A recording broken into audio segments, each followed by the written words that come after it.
Welcome to The Explainer. Today, we're digging into a huge question, a timeless one really, using texts that are about 2,500 years old.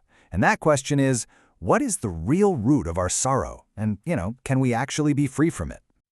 All right, let's jump right in. We're going to start with a story that I think gets to the heart of what it means to be human, a story about love and the pain that can, sometimes come right along with it. So this powerful insight comes from a story about a man who, after losing his only son, just couldn't function. He couldn't work, couldn't eat. He just wandered to the cemetery, crying out his son's name over and over. Now, when the Buddha met this grieving father, he didn't offer simple comforts. Instead, he gave him a diagnosis of the human condition. He explained that our deepest pains, sorrow, grief, despair, they all spring from this one single source, our attachment to the things we hold dear. Okay, so to really get our heads around this diagnosis, we need to understand a core concept in these ancient texts.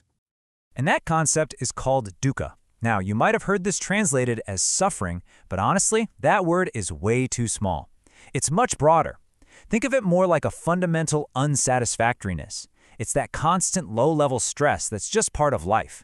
It can be a tiny little irritation, or it can be profound, deep anguish.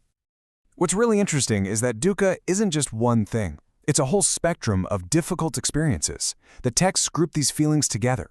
You've got sorrow, lamentation, physical pain, mental grief, and all the way to absolute despair. And the key idea is that these are all connected. They're all aspects of this one fundamental human challenge. So this is the crucial point, right? How do we get from just a simple experience to this state of deep suffering? What's the mechanism? Well, the texts lay it out not as some big mystery, but as a predictable, observable chain reaction, something that happens right in our own minds. Okay, so it all starts with a simple feeling. That's Vedana. Every moment we're having feelings in response to the world around us. Can be pleasant, unpleasant, or just kind of neutral. This is the very first link in the chain. And right after that feeling, our mind reacts. This is tanha, or craving. The word literally means thirst. It's that immediate I want more for pleasant things and get this away from me for unpleasant things. It's that automatic, grasping quality of the mind. Now, if that craving keeps going, it solidifies into attachment, or upadana. And this is a really big deal. This is the moment when I want it turns into I need it to be happy. It's where we start to chain our own well-being to things being a certain way, to people, to outcomes, to possessions, you name it.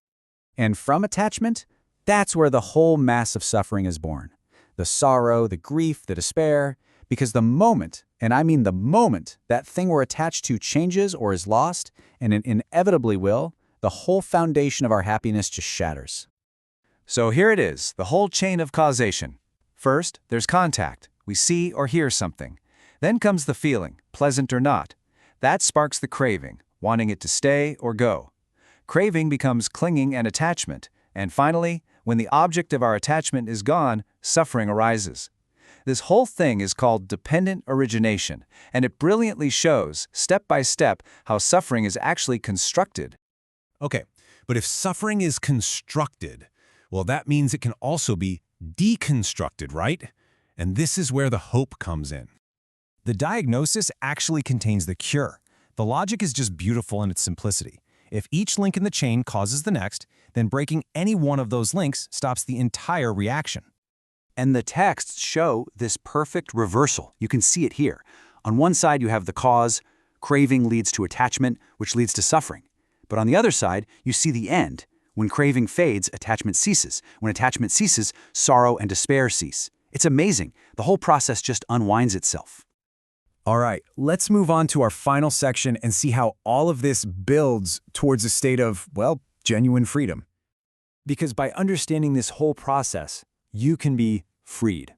Now, this isn't about becoming unfeeling or like a robot. It's about not being controlled by your feelings. It means you can experience life, all of it, without getting caught and overwhelmed by that chain reaction. It's freedom. So, this 2,500-year-old framework leaves us with a really provocative and honestly a deeply personal question. What would you be willing to let go of? What attachments in your own life might be the true source of your deepest sorrows?